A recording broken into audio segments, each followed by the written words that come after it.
And while the Prime Minister won't respond to the cane farmers, they aren't the only ones scolding the government for its management of public affairs. Yesterday, at the opening of the Spanish Lookout Commercial Industrial Expo, Mennonite business leaders criticized the government for the port situation, the crime situation, and other matters. Here's the president of the Spanish Lookout Business Chamber with the details. We would call on the government to act and resolve our port issues in Belize.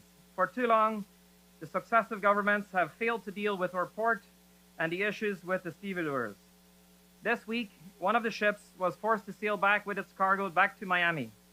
We have small businesses right here, right now, that have products that should be here that are not here because the boat left.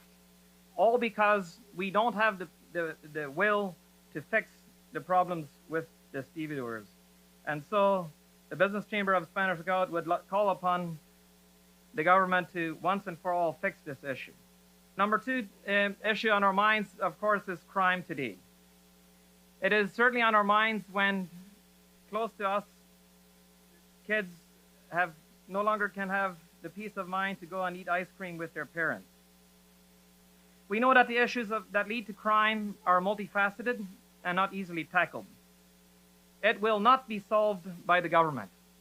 We are only kidding ourselves if we ask the government to solve crime or to solve crime alone.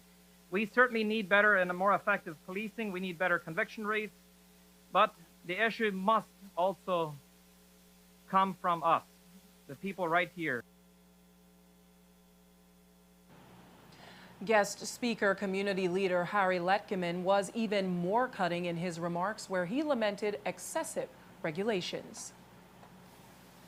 It seems to me that the GOB is fighting with their hands tied behind their back. As many of you know, I am most frustrated with three problems in Belize: crime, corruption, and overregulation. And the Honourable Minister will know that when I'm angry. He's usually the first one to know. We always hear about crime and corruption, but very few people ever mention that we are overregulated. When the Business Chamber started to prepare for this expo, they approached the community leadership, like Norman said, and requested the funding to expand this venue. It was approved, and we set about to get the new building erected ASAP. However, not long into the project, we were served with this stop order right here.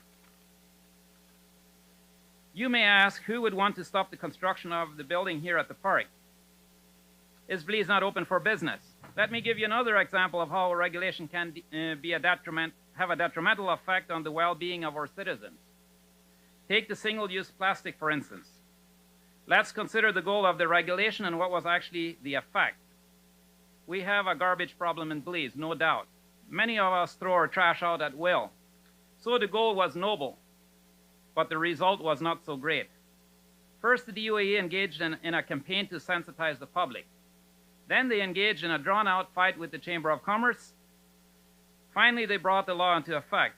For the next few months, we paid much more for shopping bags and disposable utensils. The cost of takeout food obviously had to go up, hurting everyone, not just the big producers. This is something that I believe our regulators often overlook. Did you notice that a few months in, the biodegradable cups no longer stank like rotten corn? Well, guess what? Those who made the single-use plastics are happy to print biodegradable on their products. So now the DOE discovered that none of the single-use plastic in Belize is actually biodegradable. So the whole thing was a huge exercise in futility. Tons of money wasted. And while the speeches are over, the expo continues until March 16th.